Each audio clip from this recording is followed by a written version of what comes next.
की success is trying to balance all of this and being satisfied at the end of the day that yes I did a good job. Human बिंगला सगळं हवं असतं, entertainment पण हवं असतं, success पण हवं असतं, सगळंच हवं असतं. जेव्हा चॅलेंजेस येतात आपण तेव्हा फेलियर पण फेस करतो. जी फ्रीडम फायटर त्यांची लेगसी खूपच मोठी आहे आणि त्यांचं कार्य खूपच मोठं आहे. जेव्हा लॉकडाऊन झाला तेव्हा कसे पटापटा लोक अडॅप्ट झाले डिजिटल ह्याच्यावरनं काम करण्यासाठी. किती बायका ओव्हर थिंक करतात किंवा खूप जास्ती विचार करतात, तर सगळ्यांचे हात वर गेले असते. मी तर दोन्ही हात वर केले असते. बायकांना फायनान्स कळत नाही, बायका मनी ट्रान्झॅक्शन्स नाही हँडल करू शकत. NEP जी आहे नॅशनल एज्युकेशन पॉलिसी, ती एक पहिलं पाऊल डेफिनेटली आहे की ज्याच्यामुळे शिक्षण पद्धतीत थोडासा बदल घडू शकतो. म्हणजे आता शाळेमध्ये स्मार्ट बोर्ड्स आहेत. आता माझं पुस्तकाचं प्रकाशन पण झालं. मी लोकमान्य टिळकांवरती एक कॉफी टेबल बुक लिहिलंय, लेजेंडरी लोकमान्य म्हणून, आणि श्रीमती सुधा मूर्ती त्यांच्या हस्ते त्याचं प्रकाशन झालं.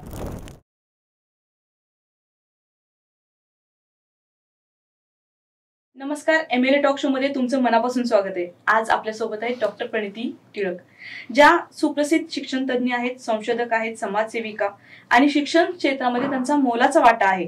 त्यांनी अनेक विद्यार्थ्यांना आयुष्यात मोठी दिशा दिलेली आहे. आजच्या आपल्या संवादात त्यांच्याकडनं एक प्रेरणादायी प्रवास आपण जाणून घेणार आहेत. शिक्षण क्षेत्रातील बदल आणि आव्हाने आणि महिलांसाठी त्यांच्या दृष्टिकोनातून काही महत्त्वाचे विचार. तर आजचा पॉडकास्ट खूप सुंदर होणार आहे. तुम्ही शेवटपर्यंत पहा, कारण आजची जी व्यक्ती आहे ती खूप इन्स्पायरिंग पर्सनॅलिटी आहे आणि तुम्हाला खूप काही शिकून जाणार आहे. त्यांच्या जीवनाच्या प्रवासातून तुम्ही बऱ्याचशा गोष्टी शिकणार आहेत. सो आजचा पॉडकास्ट तुम्ही पूर्ण पहा. तर आपण स्वागत करूया प्रणती मॅमचा. नमस्ते मॅम, नमस्कार. नमस्कार. मनापासून स्वागत आहे या शो मध्ये. Thank you so much. मॅम, कसं वाटतं तुम्हाला इथे? खूप छान वाटतंय. एक तर तुमच्याशी बोलल्यानंतर मला कम्फर्ट पण आली आणि तुमचं एवढं सगळं काम सुरू आहे ते ऐकून पण खूप आनंद झाला. त्यामुळे इकडे येऊन मी जर का काही 2 शब्द बोलू, काही लोकांपर्यंत पोहोचू शकत असले, काही त्याचा चांगला इम्पॅक्ट होत असेल, तर मला आनंदच वाटतोय त्याचा. नक्कीच मॅम. महाराष्ट्रीयन लेडीज असोसिएशन म्हणजे 1,35,000चा ग्रुप आहे आणि त्या ग्रुप पर्यंत आम्ही तुम्हाला पोहोचवण्याचा प्रयत्न करतोय. महाराष्ट्रातल्या कानाकोपऱ्यात पोहोचवण्याचा तुम्हाला प्रयत्न करतोय. सो त्यांनाही एक व्यक्तिमत्व जाणून घेईल की एवढ्या मोठ्या व्यक्ती आपल्या आज पॉडकास्टवरती आल्या आहेत आणि त्यांच्या जीवनाचा एक प्रवास ते आपल्यासोबत शेअर करतात. Thank you so much. थँक्यू.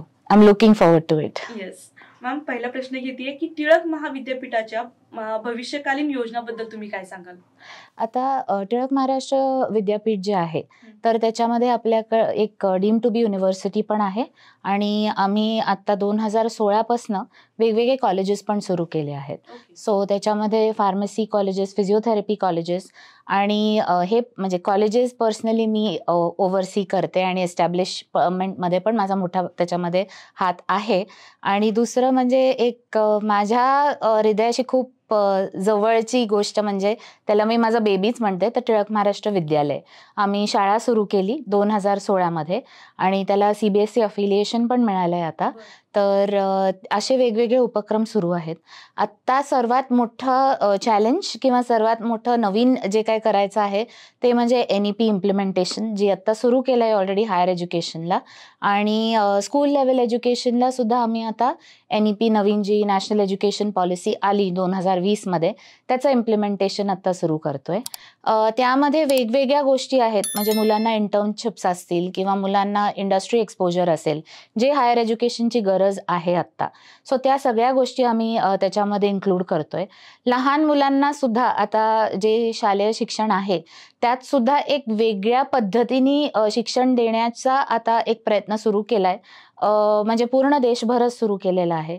तर त्याच्यामध्ये सुद्धा लहान मुलांना जे आपण टेक्स्टबुकमधनं ज्ञान घेतो, तर आपण जे शिकलो ते आपण फक्त टेक्स्टबुकमधनं ज्ञान घेऊन त्याचं आपण पुढे जसं आपण नोकरीला लागलो, कामाला लागलो, मग हळूहळू त्याची आठवण येऊन आपण ते इम्प्लिमेंट करत गेलो. पण आता जो एक नवीन बदल घडतोय त्याच्यामध्ये असं होतंय की ऑलरेडी म्हणजे तुम्ही शिकतानाच ह्या नॉलेजचं ॲप्लिकेशन कसं कराल, हाच एक मोठा दृष्टिकोन शालेय शिक्षणमध्ये पण आलेला आहे. सो आत्ता आम्ही ह्या 2 पाथवेजवरती आत्ता काम चालू आहे त्याच्यावरती. सुपर. खूप साऱ्या गोष्टी, मल्टिपल गोष्टींमध्ये तुम्ही इन्व्हॉल्व आहेत आणि चालू आहे ते काम. सो ऐकून खूपच भारी वाटतंय सगळ्या गोष्टी आणि लवकरच आम्हाला हे सगळं पाहायला मिळणार आहे. येस. सो ह्या शिक्षणाच्या प्रवासामध्ये तुमचे कुठले कुठले महत्वाचे टप्पे आहेत आणि तुमचा दृष्टिकोन कसा त्यामध्ये घडवला गेलाय? आता पहिले जेव्हा मी जेव्हा सुरुवात केली टिळक महाराष्ट्र विद्यापीठमध्ये, तर तेव्हा माझं लग्न लोकमान्य टिळकांच्या 5व्या पिढीमध्ये झालंय. तर मी सून म्हणून तिकडे जॉईन झाले. मी माझी मास्टर्स डिग्री UK मधनं घेऊन आले होते तेव्हा, आणि मी माझ्या नवऱ्याशी बोलताना म्हणाले की मला पहिल्यापासून काम करू दे. म्हणजे अगदी मी तिकडे मार्केटिंग कमिटी, कारण माझं इंटरनॅशनल मार्केटिंग मॅनेजमेंटमध्ये झालेलं आहे मास्टर्स. सो अगदी मार्केटिंग कमिटीमध्ये मला येऊ दे, आणि मग हळूहळू एक एक करत मी म्हणजे जसे येतील तसे जबाबदाऱ्या घेत जाईन. तर ते केल्यामुळे मला तसं शिक्षण क्षेत्र नवीन होतं माझ्यासाठी. कारण आधी लग्नाच्या आधी जिथे मी काम करत होते ते मार्केटिंग साईड, बिकॉज माझी डिग्री पण त्याच्यामध्ये होती, त्यामुळे त्या फील्डमध्ये काम करत होते मी. पण जसं मी टीम बरोबर काम करत गेले, अगदी ग्रासरूट लेवलपासून काम करत गेले, आणि त्या बाबतीत मला सासऱ्यांनी पण माझ्या कुठलेही स्पेशल प्रिव्हिलेजेस दिले नाही, काही नाही. तर ज्याच्याबद्दल मी थँकफुल आहे ॲक्च्युली, कारण त्याच्यामुळे मला शिकता आलं. आणि ग्रासरूट लेवलपासून किंवा ही कॉलेजेसची पण जी एस्टॅब्लिशमेंट आहे, तर त्याच्यामध्ये सुद्धा जे मी टीम बरोबर काम केलं, अगदी मंत्रालयात जाऊन थांबणं असेल, कुठली परमिशन आणणं, दिल्लीमध्ये जाऊन कुठल्या तरी स्टॅच्युटरी बॉडीची परमिशन आणणं, ह्या सगळ्या गोष्टी केल्यात. सो त्यांनी ना एक दृष्टिकोन असा होतो की शिक्षण म्हणजे आपण एक भाग बघतो त्याचं, जे आपण आतापर्यंत स्टुडंट म्हणून, पेरेंट म्हणून जे बघत आलोय. काय होतं की आपण टीका करायला खूप सोपं असतं आपल्याला, की अरे आज एक टीचर आली नाही, अरे आज टीचरने असंच बोललं, अरे शाळेमध्ये हेच नाहीये किंवा कॉलेजमध्ये हेच नाहीये, किंवा तुम्ही हे का नाही इम्प्लिमेंट करत. ह्या ज्या आपल्याला कंटिन्युअस सजेशन्स प्रत्येक पालकांच्या मनात त्या असतातच गोष्टी. पण एक जी मागची बाजू आहे ना, की किती मोठी जबाबदारी आहे शिक्षण क्षेत्रात. तुम्ही कुठली तरी नवीन संस्था सुरू करताय, जसं कॉलेज केलं किंवा शाळा केली, तर ती माझ्यामध्ये त्या सगळ्या प्रोसेसमध्ये इतकी अशी काय म्हणायचं इनग्रेन झाली माझ्यामध्ये, की मला आता ते बघताना, कुठलीही गोष्ट बघताना, किंवा शाळेची मुलं माझी जेव्हा येतात शाळेमध्ये, ते बघताना ही आपली जबाबदारी आहे. हा एक खूप मोठा त्याच्यामधनं मला एक शिकण्याचा टप्पा होता, की आपण नुसतं म्हणतो की हे सुरू केलं कोणीतरी, ते सुरू केलं, पण त्याच्या मागचं एकतर काम, त्याच्या मागची मेहनत, हे बघून प्रत्येक माणसात ती जे आपण एक इंग्लिशमध्ये म्हणतात फायर इन द बेली जी असते, की नाही हे आपल्याला सक्सेसफुल घडवायचंच आहे, ती का असते. आणि ती फक्त आपण मनी ओरिएंटेड नसते, पण ती क्वालिटेटिव्ह असते, जे की शिक्षणात आपण नवीन अजून काय काय व्हॅल्यू देऊ शकतो. ह्या ज्या गोष्टी असतात ते मला खूप शिकायला मिळालं ह्या पूर्ण प्रोसेसमध्ये. Super super. सो आता तुम्ही बोलताना सांगितले की ग्रासरूट पासून काम केले आणि इव्हन मार्केटिंगच्या तुम्ही मार्केटिंगमध्ये शिक्षण झालेले आणि सगळ्या टीम सोबत काम केले. तर ह्या सगळ्यामध्ये एक गोष्ट खूप इम्पॉर्टंट आहे, जी आहे लिडरशिप क्वालिटी. सो शिक्षण संस्थेमध्ये काम करताना लिडरशिप क्वालिटी कशी असली पाहिजे? एक शिक्षण संस्था म्हटली ना, की जर का तुम्ही तिकडे 1-2-3 वर्ष काम केलं, तर तुमचं ते कुटुंब होऊन जातं, आपोआपच होऊन जातं. कारण तुमचे डिस्कशन्स काय होतात, म्हणजे आता मी स्टाफ रूम मधले ऐकते काही काही गोष्टी, किंवा मला येऊन माझे टीम मेंबर्स जे बोलतात की मॅम मुलांचं काय करायचं मग, किंवा मॅम असं असं एक प्रॉब्लेमॅटिक केस आहे, हे आपण कशी सॉल्व्ह करूया. तर तिकडे असं ना कटथ्रोट रुथलेस जे आपण म्हणतो ना, तसं नसतात कुठलेही डिसिजन्स. नेहमी स्टुडंट सेंट्रिक किंवा मुलांचा विचार करून ते डिसिजन्स घेतले जातात. त्यामुळे एक जो भाग जो आपण एम्पॅथी म्हणतो, की दुसऱ्यासाठी विचार करणं, ही जी एक भावना असते, तर ती गोष्ट ऑटोमॅटिकली सगळे जे काम करतात, म्हणजे कर्मचारी कुठलेही असतील, नॉन टीचिंग स्टाफ असेल किंवा टीचर्स असतील, त्यांच्यामध्ये तो एक भाग किंवा तो भाव ऑलरेडी एक तयार होत असतो. किंवा एखादा मुलगा आला आणि आमच्या क्लार्कच्या इथे बसला आणि म्हणाला की नाही मला जमलं फी भरायला, की असा असा डिले झाला, मला खरंच शक्य नव्हतं, काही कारण असू शकतं, मेडिकल रिझन असू शकतं, पर्सनल रिझन असू शकतं. तर ते क्लार्क लगेच असं म्हणत नाहीत की हा नाही ठीक आहे डेडलाईन गेली, आता पुढच्या वर्षी किंवा पुढच्या सेमिस्टरमध्ये. ते येतात आणि मला म्हणतात मॅम आपण काही करू शकू का, खरंच जेन्युइन वाटते. तर हा जो खूप एक मोठं मी म्हटलं ना, की एक कुटुंबासारखा आपण विचार करायला लागतो, दुसऱ्यांबद्दल विचार करायला लागतो, दुसऱ्यांसाठी किंवा आपण मदत कशी करू शकू त्याची, हा जो विचार आपण करायला लागतो, मला वाटतं तो सर्वात मोठं एक वातावरण निर्मिती करतं आणि ते तुम्हाला घडवतं सुद्धा बरंच. म्हणजे तुम्ही जसं जसं जितके वर्ष त्याचे काम करत जाल तसं ऑटोमॅटिकली तुमची पर्सनॅलिटी पण तशी घडत जात. सो मॅम आता ह्या सगळ्या विषयासोबत तुम्ही संशोधन पण केलेलं आहे. सो तुमचा संशोधनाचा विषय काय होता आणि त्याचा प्रत्यक्षात उपयोग कसा होतोय सध्याच्या घडीला? सो इतकं इंटरेस्टिंग आहे, माझे सासरे डॉक्टर दीपक टिळक, ते तेव्हा व्हाईस चान्सलर होते विद्यापीठाचे आणि विद्यापीठाचा विस्तार सगळा त्यांनीच केलेला आहे. म्हणजे आमच्यासाठी इतकं सुंदर फाउंडेशन त्यांनी सेट केलंय, ज्याच्यावरती आम्ही आता एक्सपॅन्शन आणि हा सगळा विचार करतोय. तर त्यांचं स्वप्न होतं की आपण विद्यापीठात KG to PG हे आपण ऑफर करता यायला पाहिजे, म्हणजे टिळक महाराष्ट्र विद्यापीठ ट्रस्टतर्फे. तर आमचं PhD सेक्शन ऑलरेडी होतं, हायर एज्युकेशन सुरूच होतं. तर तेव्हा आमचा हा विचार शाळा सुरू करण्याचा चालू होता. आणि माझं PhD साठी पण मी नुकतीच माझी एक्झाम दिली होती. तर तेव्हा ते म्हणाले की, म्हणजे आमचं डिस्कशनमध्येच असं ठरलं की ठीक आहे, आपण शाळे रिलेटेड एखादा टॉपिक घेऊया, आपल्याला करायचीच आहे आता सुरू. आणि तेव्हा माझा मुलगा सुद्धा शाळेत जायचा, म्हणजे तो सुद्धा लहान होता तेव्हा. त्यामुळे आमच्या चर्चा सुद्धा मैत्रिणींमध्ये किंवा ग्रुपमध्ये बरेच शाळाच्या रिलेटेड सुरू असायच्या. तर माझा संशोधनाचा टॉपिक होता की ब्रँड्स आणि हाऊ आर ब्रँड्स एक्सेप्टेड, किंवा what are the most likeable features or acceptable features in a school from the parents perspective. म्हणजे मी हे तुम्हाला खूप एलॅबरेट करून सांगते आता, सो आणि सिम्प्लिफाय करून सांगते. तर त्यामुळे काय झालं की ऑटोमॅटिकली माझ्या ह्याच्यामधनं संशोधनातनं की कुठले फॅक्टर्स आहेत जे पेरेंट्स विचार करतात. शाळा एखादी शाळेत आपण जर का मुलाला घालायचं किंवा मुलीला घालायचंय, सो तेव्हा आपण काय विचार करतो, वेगवेगळ्या पेरेंट्सचा वेगवेगळा दृष्टिकोन असतो. तर त्या संशोधनाने मला एकतर म्हणजे मला कॉन्क्रीट रिझल्ट्स पण मिळाले त्याच्यामधनं. आणि त्याच्यामधनं जेव्हा मी शाळा सुरू केली, म्हणजे इनफॅक्ट मी 2016 मध्ये आम्ही स्कूल सुरू केली आणि 2017 मध्ये मला PhD मिळालं माझं. सो ते म्हणजे तो जो संशोधनाचा रिझल्ट होता, तर तो मी इमिजिएटली जे शाळा सुरू करताना किंवा टीचर्सशी बोलताना, प्रिन्सिपलशी बोलताना, त्याचा मला खूप उपयोग झाला, ते जे रिझल्ट होते त्याचा. सो तुमचा आणि माझ्या आवडीचा एक विषय आहे महिला वुमन एम्पॉवरमेंट. येस. सो लैंगिक समानता आणि वुमन एम्पॉवरमेंट मध्ये तुम्ही कोणते कोणते उपक्रम घेतले? आता उपक्रम काय घेतले ते पण मी सांगते.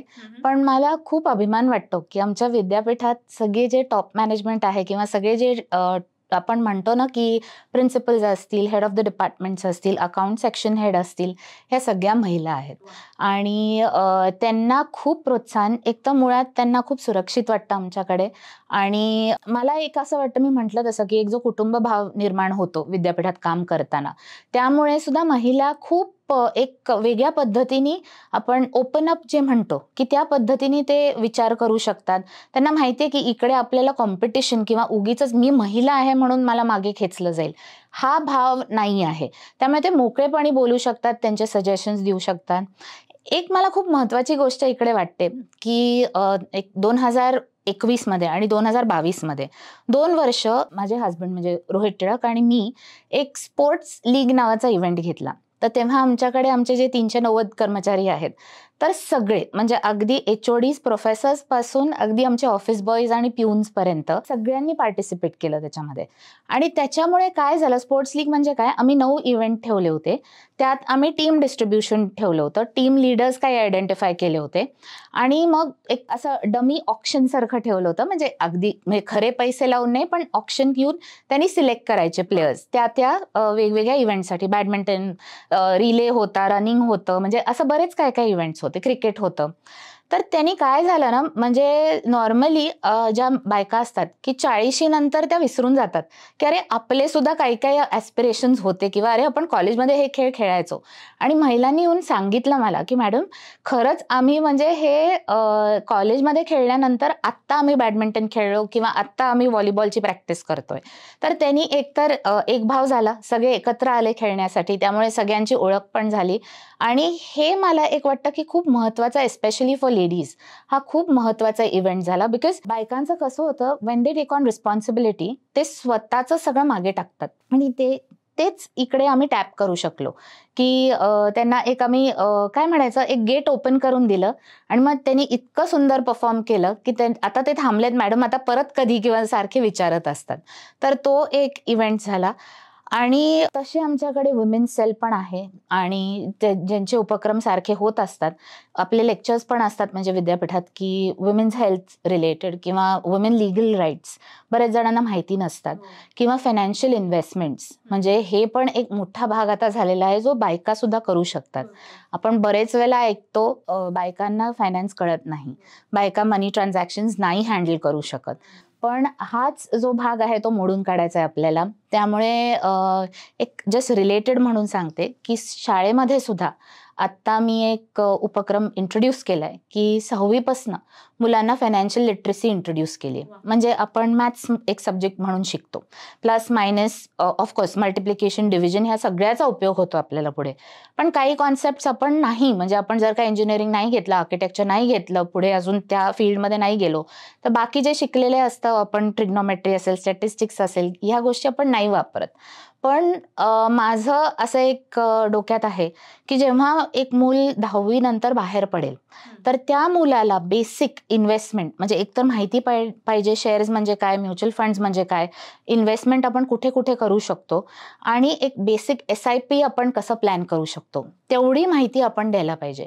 आणि लकीली विद्यापीठात वेगवेगळे विभाग आहेत, त्यामुळे मी मॅनेजमेंट डिपार्टमेंटकडनं तिकडच्या टीचर्सना सांगितलंय की 6वी बेसिक्स तुम्ही सुरू करा.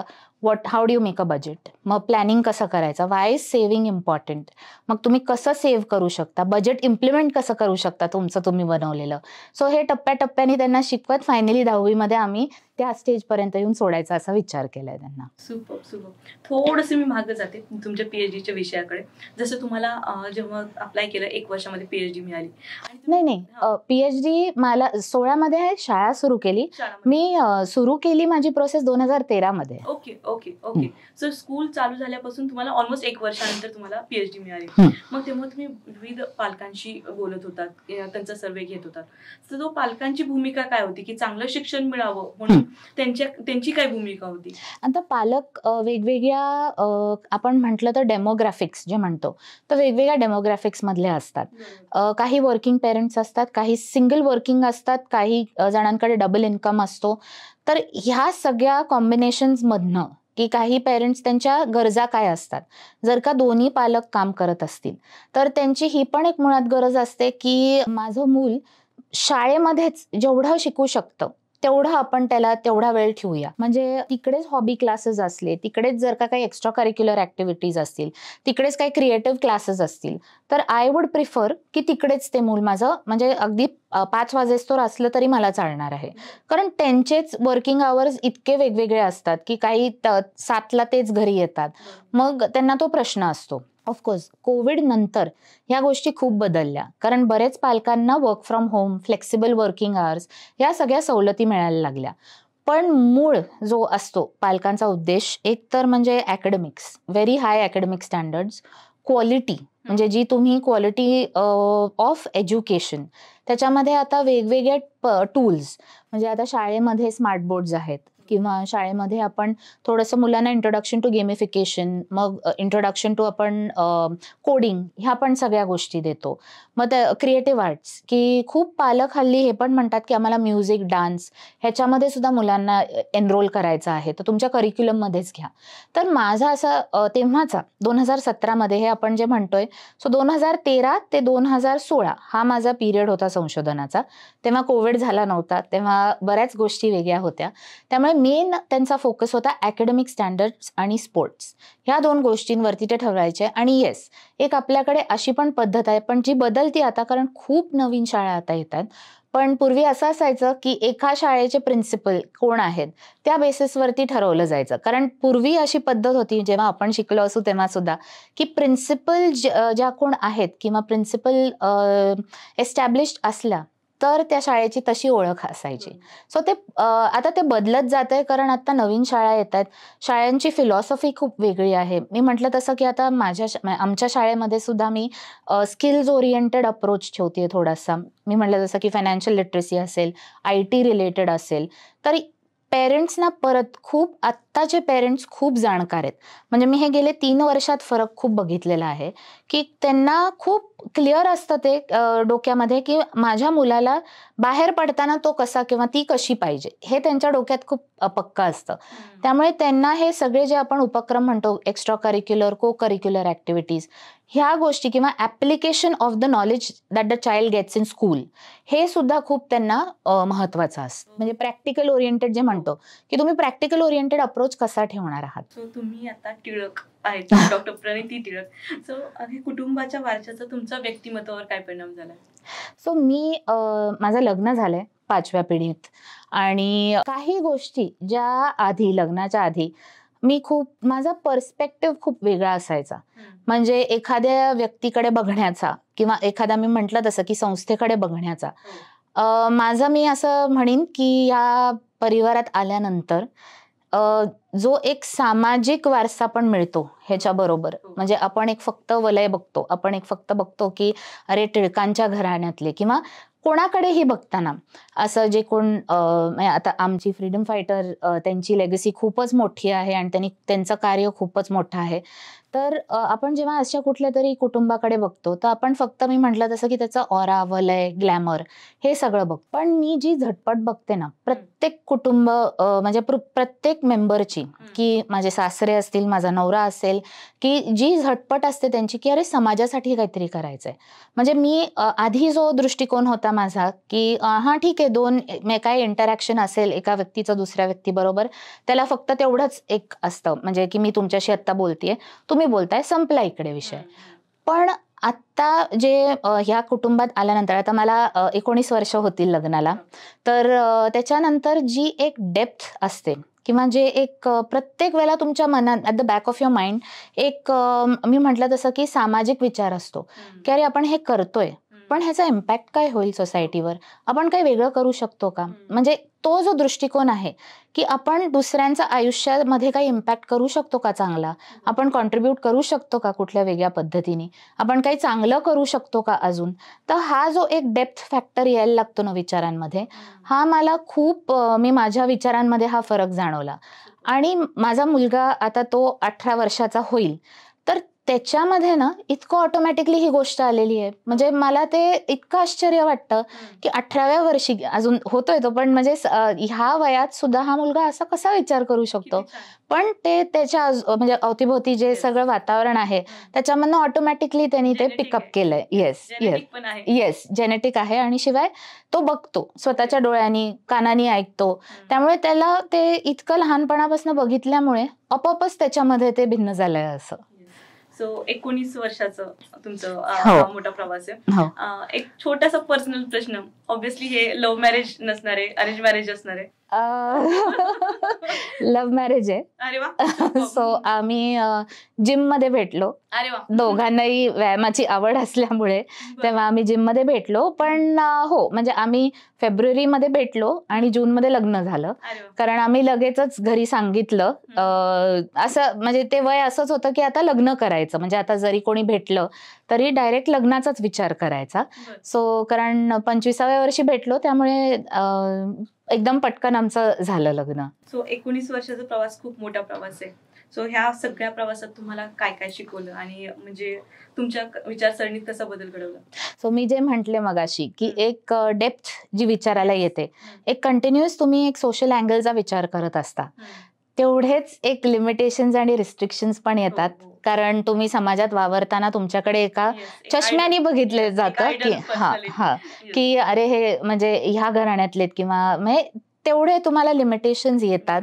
मला कायम माझ्या मित्रमैत्रिणींकडनं हे ऐकायला लागतं की अगं तू जरा म्हणजे लेट लूज, तू थोडीशी अशी रिस्ट्रिक्टेड नको राहूस.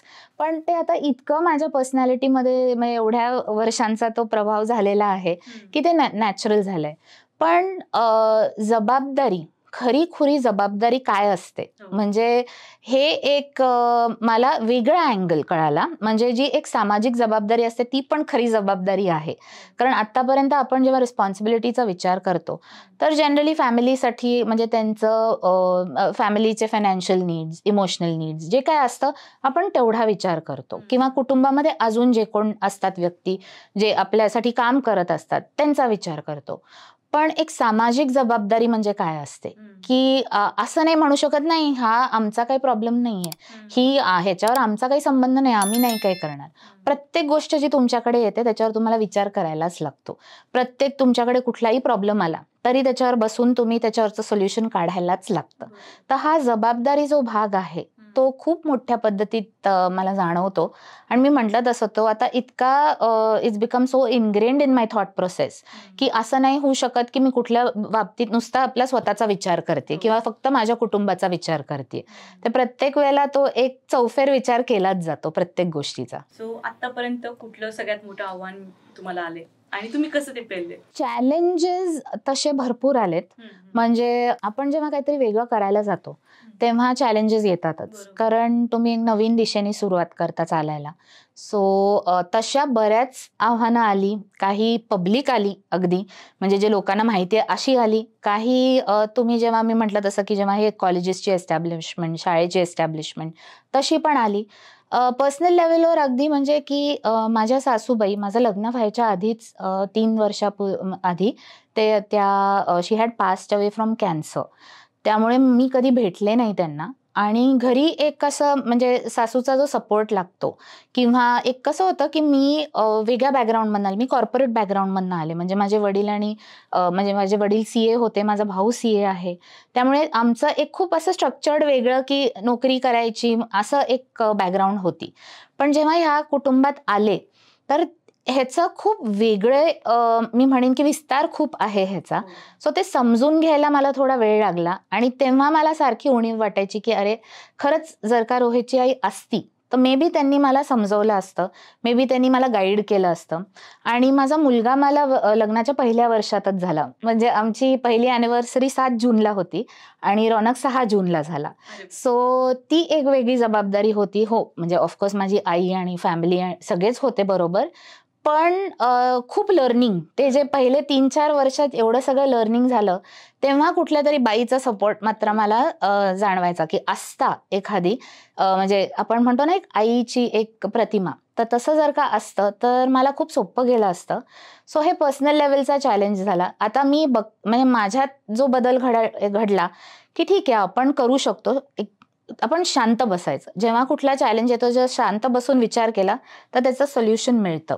तर हे पर्सनल लेवलवरती झालं. कदाचित ह्या सिच्युएशनमुळे माझे आणि माझ्या सासऱ्यांचं सुद्धा कम्युनिकेशन खूप वाढलं.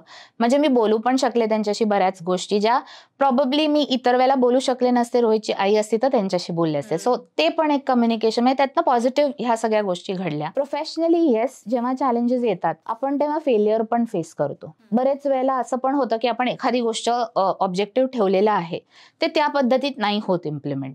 आपल्याला वाईट वाटतं. म्हणजे माझ्या मताप्रमाणे ना तुम्ही जेव्हा फेलियर फेस करता ते खूप गरजेचं असतं. कारण ते खरं घडवतं तुम्हाला. म्हणजे तुम्ही कुठलाही चॅलेंज घेण्यासाठी आपल्यामध्ये ऑटोमॅटिकली ती एक ऊर्जा येते मग की बरं ठीक आहे होत नाही ना असं वेगळ्या पद्धतीने विचार करून बघू. आणि एक लीडर जेव्हा आपण लिडरशिप रोलमध्ये असतो तेव्हा टीमचं आपण मोराल कमी होऊ न देता टीम मधली जी काय ऊर्जा असते ती कायम ठेवण्यासाठी ती आपल्यावरती ऍडिशनल जबाबदारी असते. सो मला असं वाटतं की म्हणजे मी म्हटलं तसं की फेलियर सुद्धा आपण ओव्हरकम करू शकतो. तर बरेच चॅलेंजेस म्हणजे आले मला त्याच्यामधनं शिकायलाच मिळालंय कायम. अवघड होतं का तर होतं. पण आत्ता मी म्हणू शकते की जे मी एक प्रॉबेबली थोडंफार जे काही अकम्प्लिश केलेलं आहे ते ज्या चॅलेंजेसमुळेच मी येऊ शकले इथपर्यंत. सो टीमचं मोरल डाऊन नाही व्हायला पाहिजे. आपली सपोर्ट सिस्टीम आपल्या सोबत असली पाहिजे. खूप सुंदर तुम्ही सांगताय आणि तुम्ही खूप यशस्वी आहात आमच्या दृष्टीने. सो यशस्वी होण्यासाठी अजून कुठले कुठले गुण आपल्या अंगी असले पाहिजेत? पहिलं म्हणजे मला जे वाटतं की सक्सेस तुम्ही ठरवायचा असतो तुमचा सक्सेस. कारण प्रत्येकाला हवंसं खूप गोष्टी असतात. तर तुम्ही एखादी जेव्हा गोष्ट ठरवता की ठीक आहे, म्हणजे जसं मी ठरवलं की मला टिळक महाराष्ट्र विद्यापीठमध्ये ह्या गोष्टी एस्टॅब्लिश करायच्या आहेत, तुम्हाला खूप कॉम्प्रोमाइजेस करायला लागतात.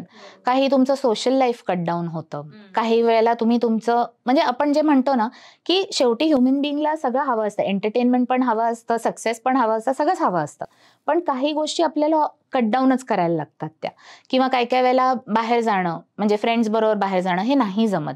ह्या खूप बेसिक लेवलच्या झाल्या. पण खरं एक माणूस मी म्हणेन जो सक्सेसफुल आहे की ऑफिसला जाताना एखादा व्यक्ती जेव्हा जातो तेव्हा असं नाही ऐक अजून एक दिवस काढायचा आहे. तुम्ही त्याच्या you look forward to doing that, you want to go to office, आणि तिकडे जाऊन तुम्हाला नवीन नवीन गोष्टी सुचत जातात. किंवा तुमच्या अवतीभोवती जी टीम आहे त्यांच्याकडनं जेव्हा तुम्हाला इनपुट्स येतात की अरे मॅम असं पण ट्राय करूया का, किंवा आपण हे पण करू शकतो, ती जी ऊर्जा त्यांच्याकडनं पण मिळते ना, तेव्हा तुम्ही लीडर म्हणून विचार करता की अरे हो, माझ्यातलं जे पॅशन आहे किंवा माझ्यातली जी एक जिद्द आहे ती मी थोडी थोडी त्यांच्यामध्ये सुद्धा पास ऑन करू शकली आहे. म्हणजे I feel being successful is not just being accomplished. तुमचे स्वतःच्या किती अकम्प्लिशमेंट्स आहेत, प्राइजेस आहेत, अवॉर्ड्स आहेत, किती तुमच्याकडे पैसा आहे, but if you can create even a little bit of, म्हणजे आपण जे म्हणतो ना king makers, so in my case it's queen makers as well. So आपण थोडंसं जर का बाकीच्यांना सुद्धा एम्पॉवर करू शकलो, so for me the true meaning of success is that. मला अंगावर काटे आले कारण खूप काही गोष्टी मी रिलेट करतेय. बरोबर, मी पण कुठेतरी एका हो तुम्ही पण त्याच, बरोबर, बऱ्याचशा गोष्टी मी रिलेट करते आणि मी खूप काही शिकण्याचा प्रयत्न करते तुमच्याकडनं. थँक्यू. सो आपण आता पण यशाच्या गोष्टी केल्या, मग कधीतरी अपयश आलं असणार आहे, तर त्या अपयशला तुम्ही कसं पेललं? आता मी म्हटलं तसं की अपयश तर म्हणजे बरेच वेळेला ना पहिलं पाऊल अपयशच असतं. अगदी मी सांगते की तुम्ही जेव्हा कुठली नवीन आयडिया विचार करता की आपल्याला ही गोष्ट इम्प्लिमेंट करायची आहे किंवा आपण हे करूया का, तर जेव्हा आपण मांडतो, म्हणजे जरीही आता मी विद्यापीठात टॉप मॅनेजमेंट रोलमध्ये असेन तरी आमचं डिस्कशन होऊन मग एखादी गोष्ट पुढे जाते. तर पहिल्यापासनं कन्व्हिन्स करणं की ही का गरजेची आहे, किंवा अगदी बेसिक गोष्टी असतील की मला शाळेमध्ये काहीतरी वेगळं जर का करायचं असेल, घटकेभर म्हणा की इक्विपमेंट घ्यायचं आहे, तर त्याच्यामध्ये सुद्धा की हे का गरजेचं आहे, ह्यानी काय होणार आहे, फायदा काय होणार आहे, याचा मुलांवरती काय इम्पॅक्ट होणार आहे, तर हे सगळं अगदी कन्व्हिन्स करण्यापासून हे सगळंच एफर्ट असतो. तर काही काही वेळेला असंच होतं की पहिल्या वेळेलाच तुम्हाला की नाही आता गरजेचं नाहीये, आपण नंतर विचार करू, असं सगळ्यांचं मिळून मत होऊ शकतं. मग आपण विचार करतो की अरे आपण कुठे चुकलो, म्हणजे हे आहे तर मला माहितीये हे उपयोगाचं आहे, तर मग आपण जे म्हणतो ना रिस्ट्रॅटेजाइज करणं. आणि मी म्हटलं तसं की जेव्हा तुम्ही लिडरशिप रोलमध्ये असता, फक्त तुम्ही नसता, तुमच्या मागे टीम असते की जी टीम पण खूप उत्सुकता असते की अरे आपण काहीतरी नवीन करू, किंवा टीम पण एक्साइटेड असते या गोष्टीसाठी, तर तेव्हा तुम्हाला त्यांचा पण विचार कंटिन्युअस करायला लागतो. सो तिथपासनं की मग रिस्ट्रॅटेजायझिंग, आपण दुसऱ्या वेगळ्या पद्धतीने काहीतरी करूया का, किंवा अगदी ही स्टेज आपण ह्याच्यानंतर पुढे गेलो, कुठेतरी पुढे जाऊन आपल्याला अडथळा आला की एखादी गोष्ट अगदी होणार आहे, परमिशन मिळणार आहे, पण ती पुढे गेली फॉर सम रिझन, मग काय करायचं, म्हणजे आपण वेगळ्या पद्धतीने अप्रोच करू शकतो का, बोलू शकतो का कोणाशी. सो माझं म्हणणं आहे की फेल्युअर जरी आलं ते येणारच आहे, इट इज इनएव्हिटेबल. मला नाही वाटत कोणीही आज म्हणू शकतं की मी 100% सक्सेसफुल सगळ्या व्हेंचर्समध्ये माझ्या झालीये किंवा झालोय. तर जरी झालं तरी ते काय शिकवत आहे आपल्याला, कुठला आपण वेगळ्या पद्धतीने काही टार्गेट करू शकतो का, आपण आपलं थॉट प्रोसेस बदलू शकतो का, प्लॅनिंगमध्ये काही आपण चेंज करू शकतो का, हे जे, आणि ही माझी सवय आहे, म्हणजे पर्सनल लेवलवर पण मी करते, प्रोफेशनल लेवलवर पण करते. आपण इंट्रोस्पेक्शन जे म्हणतो की एखादी गोष्ट जर का is not working in our favour, ही का होतीये, परत परत तसंच का होतंय, हा जो विचार करायला आपण वेळ द्यायला पाहिजे स्वतःला, हा खूप महत्वाचा असतो. म्हणजे ह्यानी आणि आपल्याला नंतर ना वेगवेगळे पर्स्पेक्टिव्ह डोक्यामध्ये यायला लागतात की बरं ठीक आहे, मे बी हा अप्रोच खूप अग्रेसिव्ह होता आपला, किंवा हा खूप माइल्ड होता, इकडे आपण थोडंसं अग्रेसिव्हली बोलू शकलो असतो. तर ह्या ज्या सगळ्या गोष्टी आहेत, हे एक इंट्रोस्पेक्शन, एक अनालिसिस केला आपण त्याचा, आणि प्रॅक्टिकल करायचं, म्हणजे त्यात इमोशन्स हा भाग बाजूला काढायचा. आपल्याला वाटत असतं, खूप वाईट वाटत असतं, पण जेव्हा आपण त्याच्याकडे प्रॅक्टिकली बघतो तेव्हा आपोआप आपल्याला त्याचे सोल्युशन्स मिळायला लागतात. खूपच भारी वाटते मला ऐकताना. कारण अनालिसिस करणं आणि त्याच्या म्हणजे ऑटोमॅटिकली जे सक्सेस मिळत नाही, जिथं अपयश येते तिथं अग्रेसिव्हली मार्केटिंग का नाही केली आपण, एक कुठेतरी बॅक ऑफ द माइंड असतं आपलं. आणि खूप छान बोलताय तुम्ही. सो आपण यश अपयश ह्या दोन्हीवर आपण बोललोय. तुमच्या समोर तुमची आदर्श व्यक्ती कोण आहे, ज्यांना तुम्ही बघून शिकतायत, किंवा की कुठेतरी मॉरल डाऊन झालं की आपण परत त्यांच्याकडे पाहून तुम्हाला परत प्रेरणा मिळते काम करण्याची? आता मी म्हणेन की प्रोफेशनली एक मला खूप युनिक व्यक्ती, म्हणजे आता माझं पुस्तकाचं प्रकाशन पण झालं. मी लोकमान्य टिळकांवरती एक कॉफी टेबल बुक लिहिलंय, लेजेंडरी लोकमान्य म्हणून, आणि श्रीमती सुधा मूर्ती त्यांच्या हस्ते त्याचं प्रकाशन झालं. तर तेव्हा त्यांच्याशी वन ऑन वन, म्हणजे मी त्यांना लांबून किंवा त्यांची पुस्तकं वाचून ऑलरेडी त्यांची फॅन होतेच, पण मला सर्वात जास्ती त्यांचं काय आवडतं की त्यांची सिम्प्लिसिटी. म्हणजे एवढ्या अकम्प्लिश्ड व्यक्तीची बायको असून सुद्धा त्यांचं आता जगप्रख्यात आपण बघतो की इन्फोसिस म्हणजे खूप मोठं नाव आहे, पण इतक्या सिम्पल, अप्रोचेबल आणि बोलायला सुद्धा इतक्या नम्र असं एखादी व्यक्ती जी असते, म्हणजे माझ्या मताप्रमाणे ती ट्रू स्टार असते. म्हणजे त्यांना ग्लॅमर नाहीये कुठल्याही पद्धतीचं, म्हणजे त्यांना त्यांची ती थॉट प्रोसेसच नाहीये. त्यांना फक्त मला माझे विचार खूप क्लिअर आहेत डोक्यात, आणि ते सिम्पली मांडायची सुद्धा, म्हणजे लोकांना समजेल असं मांडण्याची जी ख्याती आहे ना, ती त्यांच्याकडे खूप सुंदर आहे. आणि एक कनेक्ट म्हणतो ना आपण, तो पण खूप सुंदर आहे. मला त्यांच्याबद्दलची जी गोष्ट आवडते की आता सगळ्यांनाच माहिती आहे की त्यांनी इन्फोसिससाठी कॅपिटल त्यांनी दिलं, म्हणजे इन्व्हेस्टमेंटसाठी. सो तेव्हा त्यांना वाटलं की मी फॅमिलीकडे लक्ष द्यायला पाहिजे, म्हणून त्यांनी बॅकसीट घेतली आणि त्यांच्या हस्बंडनी ती कंपनी म्हणजे खूपच सुंदर वाढवली. पण त्यांनी सुद्धा त्यांचं करिअर इतकं व्यवस्थित प्लॅन केलं की ॲट दिस एज, जेव्हा आता त्यांची मुलं मोठी झालेली आहेत, सेटल झालेली आहेत, इन्फोसिस आज मोठी कंपनी आहे, त्यांनी त्यांचं करिअर शांतपणे आणि इतक्या ग्रेसफुली एक सुरुवात करून, म्हणजे निर्माण करायची जी प्रक्रिया असते ना, त्यांनी इतकी सुंदर केली ती की आज त्या म्हणजे राज्यसभामध्ये आहेत. त्यामुळे त्यांनी पुस्तकं, लेखिका असल्यामुळे त्यांची पुस्तकं खूप पब्लिश केली त्यांनी. मग फिलॅन्थ्रॉफी, म्हणजे त्यांना सोशल वर्कची खूप आवड आहे, ती पॅशनच आहे त्यांची, त्यामुळे ते करत राहिल्या. जे एक सातत्य म्हणतो ना आपण, कन्सिस्टन्सी ऑफ एफर्ट, आणि जो एक कॉन्फिडन्स, ह्याच्यामध्ये मला एक खूप क्वाइट कॉन्फिडन्स दिसतो की मला माहितीये मला काय करायचंय, ठीक आहे आत्ता माझी प्रायोरिटी वेगळी आहे, पण मी ते अचीव 100% करणार. म्हणजे हा जो एक क्वाइट कॉन्फिडन्स, एक सुपर फोकस जो असतो, तो मला त्यांच्याकडनं म्हणजे खूप त्यांच्या जर्नीमधनं मी ते शोधू शकले की त्यांनी ह्या पद्धतीने प्लॅन केलंय. आणि परत मी म्हटलं तसं की इतक्या मोठ्या पदांवर राहून सुद्धा जी त्यांची सिम्प्लिसिटी आहे, म्हणजे ते मला नाही वाटत, मी आजपर्यंत दुसरं कोणी बघितलं नाही की ज्या इतक्या नॉन ग्लॅमरस आहेत किंवा इतक्या अप्रोचेबल आहेत. तर हे ॲस्पेक्ट्स मला खूप त्यांचे आवडतात. आणि कधीही तुम्ही म्हणतात असं की कधी फेलियर आलं तर शांत बसून काही वेळेला आपण असं आठवतो ना, आपण आपले आयडल्स जे आहेत की ते कसे विचार करतील किंवा ते थांबले का नाही, तर मला दरवेळेला त्यांचाच चेहरा डोळ्यासमोर येतो.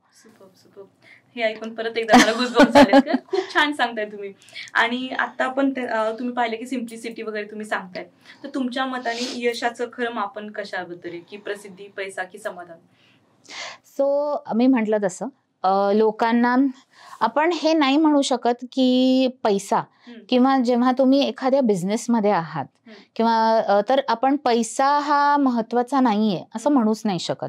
शेवटी आपली सुद्धा संस्था म्हणजे जेव्हा असते तेव्हा तुमच्या संस्थेमध्ये कर्मचारी असतात, त्यांचा सुद्धा आपण विचार करतो की दरवर्षी त्यांना सुद्धा एक म्हणजे आपण म्हणतो तसं की एक पगार वाढ किंवा ह्या सगळ्या गोष्टी चालू असतात. सो प्रत्येकाचा दृष्टिकोन वेगवेगळा असतो. पण आता मी म्हटलं तसं की आता मी I am in my 40s, तर तेव्हा असा विचार केला जातो की शेवटी मला काय हवंय, की एक जे तुम्ही म्हणालात तसं समाधान, की एक पीस ऑफ माइंड, किंवा एक जे आपल्याला इंग्लिशमध्ये जे म्हणतात ना फील गुड, की आपण आज छान काम केलं. तर छान काम केलं काही होऊ शकतं की तुमचं एक प्रोजेक्ट सक्सेसफुल झालं, तुम्ही आज प्रेझेंटेशन खूप चांगलं केलं, किंवा तुमची मीटिंग खूप छान सक्सेसफुल झाली ज्याच्यामधनं तुम्हाला एक प्रपोजल दिलं होतं तुम्ही आणि ते तुम्हाला मिळालेलं आहे ते, किंवा आपण आज काही लोकांच्या आयुष्यावर खूप छान इम्पॅक्ट करू शकलो.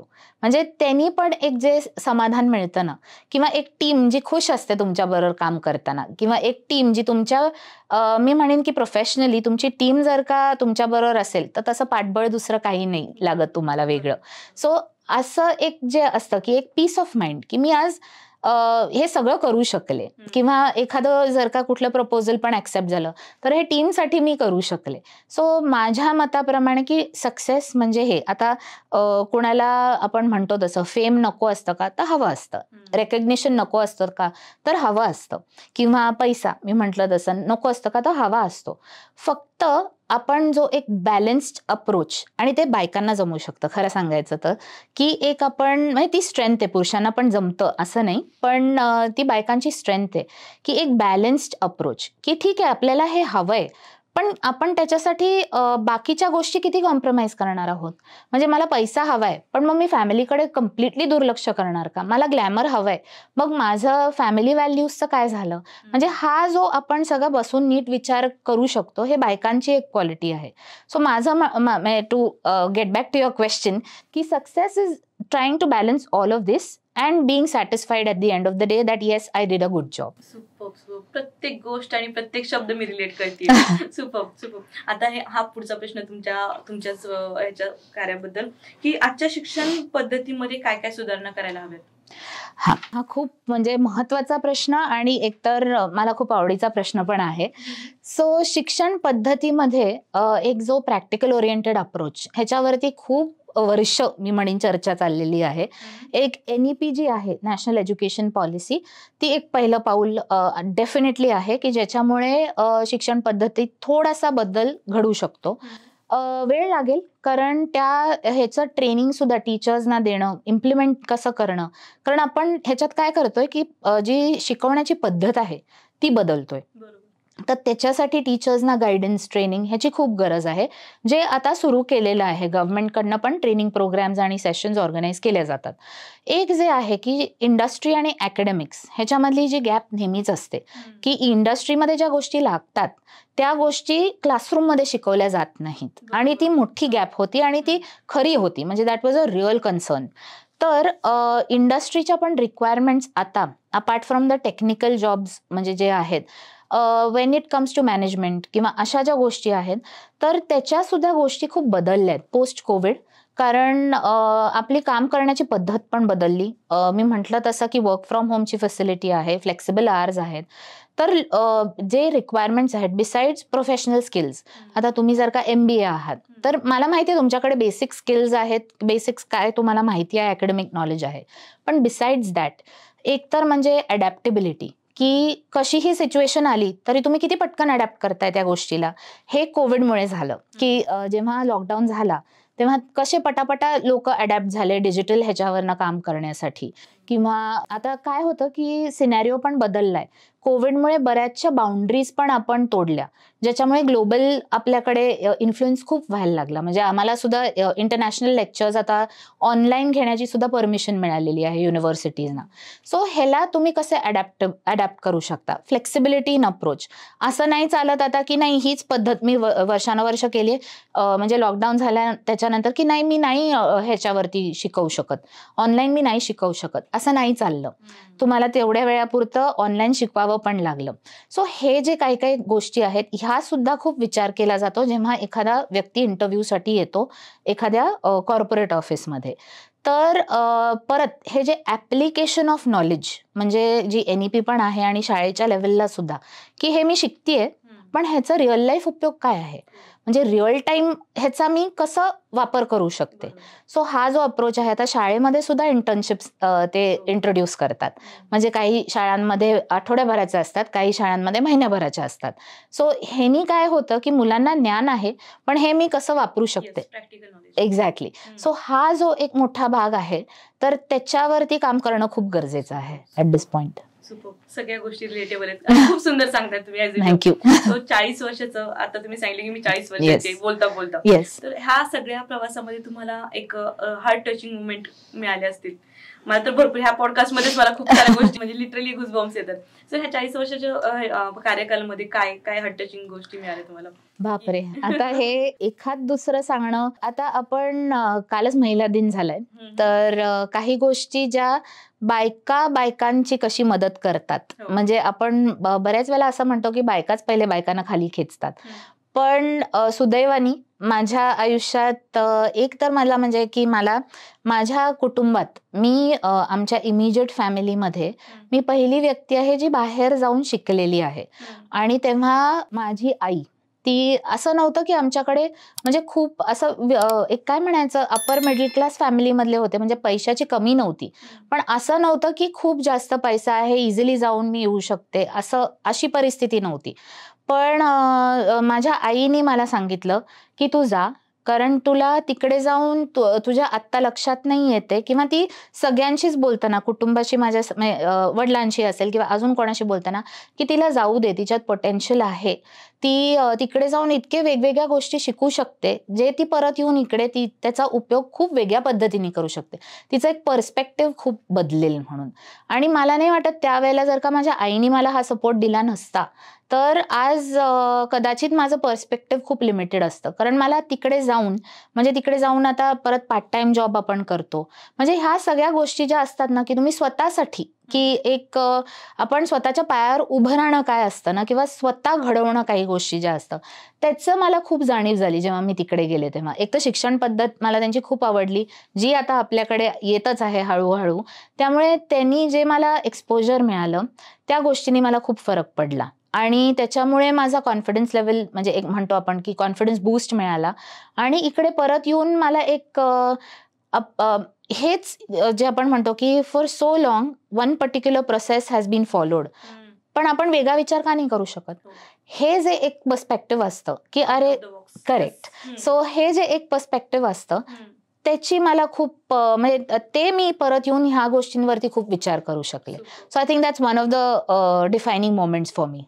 सो मॅम, आपला ग्रुप म्हणजे महाराष्ट्रीयन लेडीज असोसिएशन 1,35,000 मेंबर्सचा आहे आणि सगळ्या लेडीज तुम्हाला ऐकतायत, सो त्यांच्यासाठी एक संदेश द्या.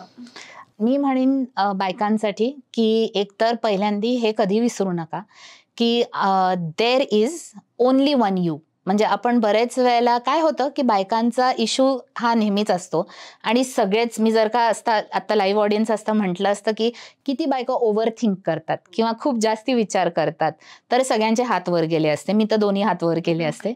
पण एक नेहमी हा जे इमोशन्स आपल्या आहेत बायकांकडे त्या पुरुषांपेक्षा थोड्या जास्ती आहेत, तर ही आपली ताकद आहे. जर का हा आपण विचार केला, हा आपला वीकनेस नाहीये, आणि आपण इमोशन्स जर का चॅनलाइज केले थोडंसं त्याच्यावर नियंत्रण केलं आपण, तर ती जी पॉवर असते ना आपल्याकडे ती कोणाकडे नसते.